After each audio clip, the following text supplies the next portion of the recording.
Muito bem, estamos reunidos para refletir sobre o Evangelho do 21º domingo do tempo comum, que se encontra em São João no capítulo 6, dos versículos 60 ao 69. Esse Evangelho é continuação dos evangelhos que nós estivemos lendo nas semanas anteriores, exceção da semana passada, que foi a Assunção de Nossa Senhora. Então, nós não lemos esse evangelho. Né? É um evangelho muito longo, porque o capítulo 6 de São João é um capítulo importantíssimo. Né? Eu gostaria de fazer um breve resumo da primeira parte, né, até chegar até a parte que nós vamos refletir hoje. Né? Lembremos que tudo começou com a multiplicação dos pães, no qual Jesus deu de comer a muita gente. As pessoas ficaram muito felizes, né, e queriam proclamá-lo rei. Jesus dispersou a multidão porque não era isso que ele queria. Né? Subiu a orar sozinho no monte, enquanto pediu para os discípulos subirem na barca e atravessarem o mar. Ele os alcançaria do outro lado. Só que na madrugada os discípulos ainda estavam remando porque o mar estava encrespado. Então Jesus desceu, caminhou sobre as águas, foi ao seu encontro. E ao subir na barca, chegaram a Cafarnaum. É em Cafarnaum que se dá a segunda parte do Evangelho. Estamos na sinagoga de Cafarnaum. Jesus começa a sua pregação. E lá, no lugar onde tinha havido a multiplicação dos pães, as pessoas voltam a buscar Jesus. Não o encontrando, atravessam o mar e chegam na sinagoga. E aí que começa o diálogo. Eles perguntam: Jesus, como você chegou aqui? Jesus, ele sabia que não interessava isso às pessoas que estavam perguntando. E responde para eles, né? Vocês me procuram porque vocês comeram. Procurem mais o alimento que não perece. Então, pois eles ficaram assim, meio que desconcertados, né, com essa resposta. Né? Trabalhai pelo alimento que não perece, isso que Jesus falou para eles. Né? Daí eles perguntam, como? E Jesus responde assim, rapidamente, né? Eu quero que vocês acreditem em mim, ou seja, tenham fé. Talvez essa é uma clave de interpretação desse evangelho. Né? E aí, olha só, já começa a brotar o coração dessas pessoas que procuraram a Jesus. Porque eles dizem, que sinal você realiza para que nós acreditemos em você? Nossos pais comeram o maná que Moisés nos trouxe. Né? E aí, Jesus, né, que ele pouco a pouco quer escavar dentro do coração, disse, não foi Moisés que deu esse pão, foi o meu pai, mas esse pai, que é o meu pai, né, ele vai dar um alimento que é muito superior, é o pão do céu que dá vida ao mundo. Vossos pais comeram maná e morreram, esse pão não. E esse pão sou eu. Outra paulada aí, né? Eles estavam desconcertados, né? Como assim? Como que é você, né? Então, murmuravam entre si. Olha, nós sabemos que é Jesus, nós conhecemos sua mãe, conhecemos seus parentes, está entre nós. Como é que vem dizer que ele agora é o pão do céu? Então, Jesus continua argumentando. Meus queridos, sem a graça de Deus, vocês não podem acreditar. Porque é só com a graça de Deus que vocês conseguirão acreditar naquilo que eu estou revelando para vocês. Vocês só vão poder ter fé se aceitarem essa graça que eu vim trazer para vocês. Então Jesus vai e revela outra parte mais. Este pão que sou eu é a minha carne. Vocês têm que comer a minha carne. Parece que está piorando a coisa, né? Quem comer viverá para sempre. E eles, pois, murmuram ainda mais, né? Como pode esse homem dar-nos de comer a sua carne? Acaso agora nós vamos virar antropófagos? Se não comerdes a carne do Filho do Homem, não tereis a vida em vós. Ou seja, a vida sobrenatural é uma condição para ter a vida sobrenatural, poder receber o pão da vida em si mesmos. Né? Só que eles não estavam entendendo nada, claro. A mensagem era muito misteriosa. Né? Então, eles se escandalizaram. Aqui chegamos no Evangelho de hoje, versículo 60. Eles se escandalizaram. Eles se escandalizaram. Não, isso não dá para acreditar.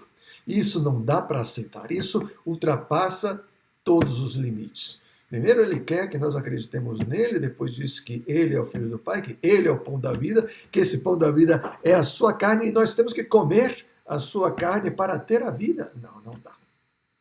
E Jesus não só não tira o pé do acelerador, como acelera ainda mais. Porque diz para eles, né? Isso vos escandaliza? Vocês estão escandalizados com isso? Então imaginem quando virem o Filho do Homem voltar para onde ele estava antes. Jesus está antecipando a causa da sua morte. Os judeus vão se escandalizar porque Jesus se faz filho de Deus. Não é que ele se faz filho de Deus, ele é o Filho de Deus, ele está revelando isso. Mas quando as pessoas não têm fé, por mais evidências que elas vejam, elas não são capazes de ver. Tem alguns paralelos nas Sagradas Escrituras, né, no próprio Evangelho de São João, no capítulo 1, versículo 51, né, quando Jesus se encontra com Natanael, né, e o chama, né, e Natanael fica encantado quando Jesus revela que o viu debaixo da figueira. Né. Eu acho que era figueira, não me lembro.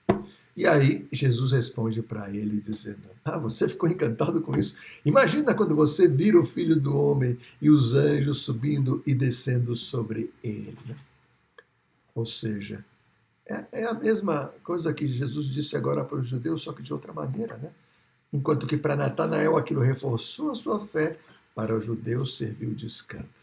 Em Atos dos Apóstolos, no capítulo 7, versículo 55, né, quando o Santo Estevão estava sendo condenado pelos judeus, né, ia ser apedrejado, nesse mesmo momento ele levantou os olhos para o céu e viu o céu aberto e a glória de Deus. Lembremos que nesse momento Jesus já tinha morrido e ressuscitado. Né? E então Estevão fitou os céus e viu o Filho do Homem à direita de Deus na glória do Pai. E foi justamente isso que caracterizou já o momento do seu martírio. Os judeus gritaram e o arrancaram para fora da cidade e aí o apedrejaram. Ou seja, é tudo questão de fé. Jesus sabia que aquelas pessoas que o estavam seguindo, desde o princípio, lá na multiplicação dos pães, não estavam buscando a verdade. Então, o que será que elas estavam buscando? Vamos deixar isso para as perguntas.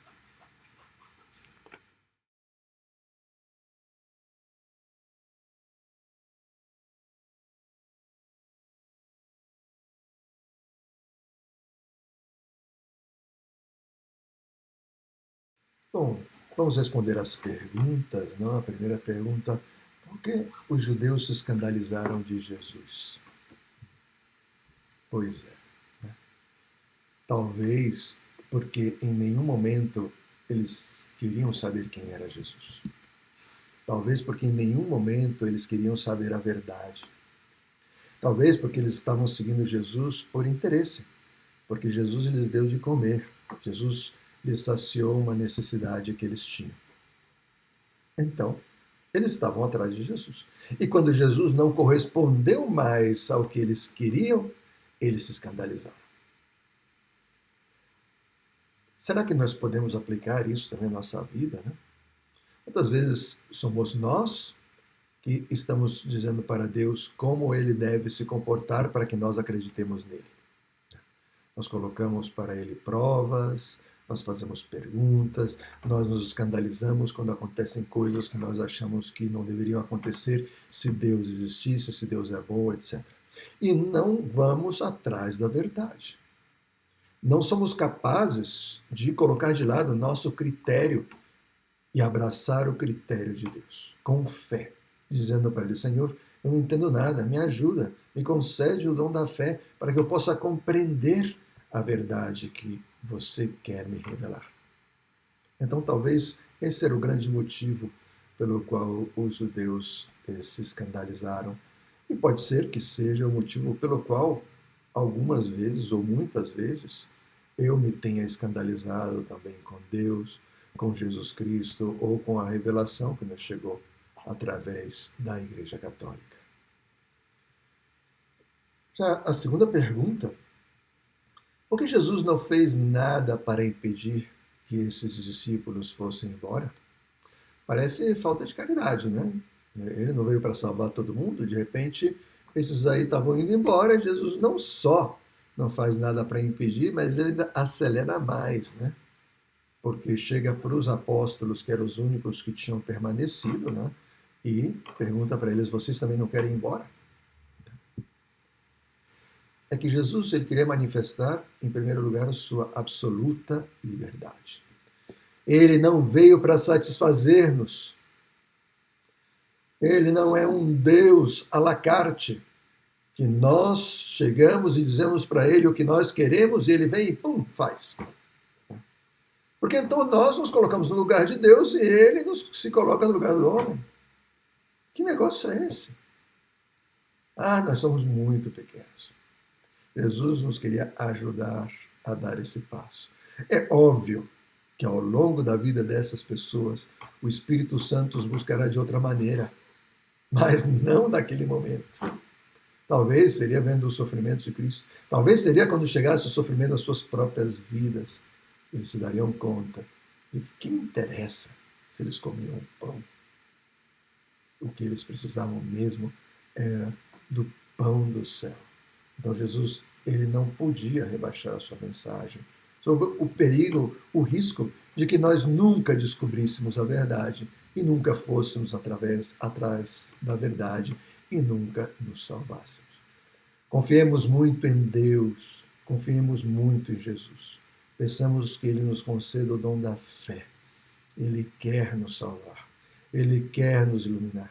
Ele quer que nós comamos o pão da vida, que tenhamos a vida eterna aqui, que a eternidade entre neste mundo e que a partir daqui nós possamos partir para encontrar com Ele na eternidade. Em nome do Pai, do Filho e do Espírito Santo. Amém.